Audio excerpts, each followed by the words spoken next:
future males from the area?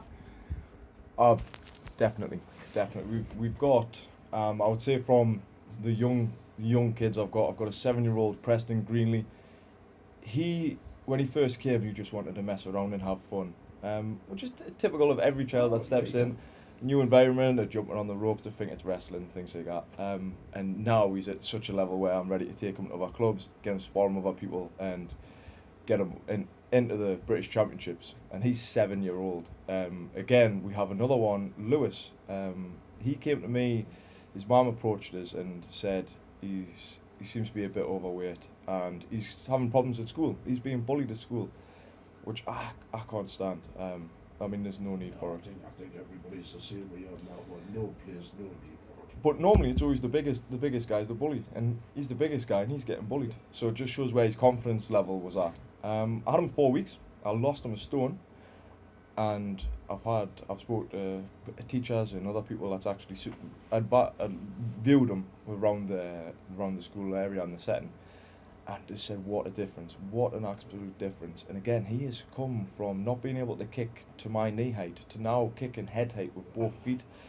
And this guy, he isn't a skinny, typical athletic child that you see running around sort of your football pitches and your athletic courts.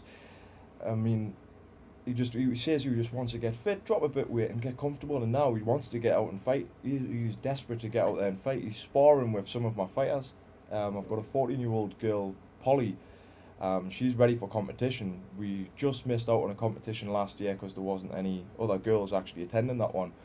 So she should be going in the next 4 weeks to the British Championships again. That'll be sorted Tuesday when I have the discussion with the club after the training session. We're all going to have a sit down, and I put him in with Polly, and I thought this will make or break it. You'll either not like the speed, you'll not like being hit at the level in age because the age is so close. He's 13, and he really enjoyed it, and it was the first time she's actually fought anyone her age as well. Apart from it was one time I sent her to Millennium Martial Arts, and I got in touch with Tony first. And I said, Tony, I've got a lassie coming down. She's never sparred with anyone at Oni, and she's fought blokes. She's literally fought men, and that's it. So she went down there. She really enjoyed herself. She seemed to have held her own. Tony said she was really good. Everything was good about her, which was good for me. I mean, I've only been up and running just over a year, so I'm still trying to get the feedback. If I'm doing anything wrong, I'm trying to get it through with a fine-tooth comb and just tighten up the loose screws. So we've got them two young ones, and again, Polly, who's 14. Then we've got Connor Bath. I mean, already British champion. If it wasn't for his holidays, we were on holiday on this one. If it wasn't for that, he would have been potentially another gold medalist again. Then we've got another competition in September. I've got a few guys that need to get in, and I'm ready. Jack Brown, Brandon Mays, Trevor Long, even in the veterans at 47. He's 47-year-old. He's ready for the veterans. He can get in. I mean, he's in scrapping with us, taking lumps out of us. So there's not a problem. Age isn't that much of a barrier like these days, is it? Not as much as what it used to be at one time. I think it's used as an excuse. Being in the fitness industry and being in it a lot, I think age is used as an excuse. Either, oh, well, he's just young, or he's too old. That middle, they class it as a prime, but it's only the prime if you've worked. If you've worked and trained to that point, then that's your prime. If you've only started training when you're 40, then when you're 47, that's your prime. That is your prime fighting. No, he's ready. He's ready to get in. And then we've got Alex Henderson. He's just came. He has lost 1.2 stone in 3 weeks. I've given him a solid diet advice. I've told him how I eat every couple of hours. Working down there. I mean, I'm not a dietitian. I have never studied that. I've never actually been big into diet. I've always just increased my workload so I can enjoy my pizza on a weekend. So, but the thing is, you can still say you're not a qualified dietitian, but you can still advise people. I can still advise on the information I know. So I'm giving my opinion to people that want it, and the proof's in the pudding. I mean, the guy's lost 1.2 stone in 3 weeks. He's trained with me for a month. Yeah, he's trained with me for a month now, and if I'm honest, I could probably take him to the light contact competitions. He's begging us to give him one-to-ones on weekends. after work, before work. He's desperate. He is absolutely, and that's the what I like to say. That's the hunger, and that's when they're wanting it. And then we've got another guy, Alex Robertson. Now this lad's trained in Sheffield and Muay Thai gyms, big pro gyms. He's trained in Anik. He's trained for years, and he's got no interest. He's never had an interest in fighting. Never, not interested, not interested. Doesn't want to go and fight. He'll sit and spar with us and have fun. He'll travel to other clubs with us and spar with them. But he's got no interest in actually competing at the level we do. And he approached me last week, and he said, Adam, I want to do the Quinda. And I pulled him to the one side. I goes, if you want to do it, don't get my hopes up. I goes, because as soon as we know you're a fight team, that's when we get the solid work in, and we focus. The guys really focus in and concentrate. Everyone helps everyone. There's no competition within the gym. There's no one trying to be better than anyone in there. You're trying to be better than every other gym. You know, trying to be better than your own. So we work together and we work solid, and having him to change that opinion means I must be doing something right to change his confidence. I've never pushed him. I've never even asked him. Soon as from the day he said he doesn't want to compete, I've never pushed him, and now he's approached me, which again is exactly what I like to see. He must feel he's ready for it a little way before, still a bit juniors, but he must feel good about it. He's been ready. He's been ready for a while. It was just some of his kicks, converting them from the way a Muay Thai kick, which is I would say more straight-legged, to the way Sandar kicks, which is the knee goes straight forward. Everything is a straight line, and then it's a twist at the hip at the end, so everything is disguised.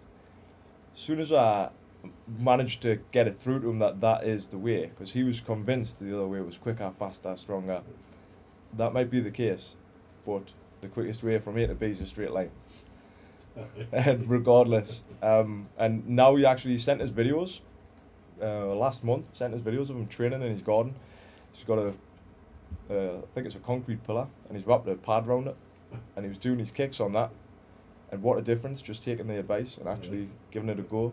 Because I send them videos, we take little videos of sparring and pad work, and I send it to the individuals so they can watch it, they can study it.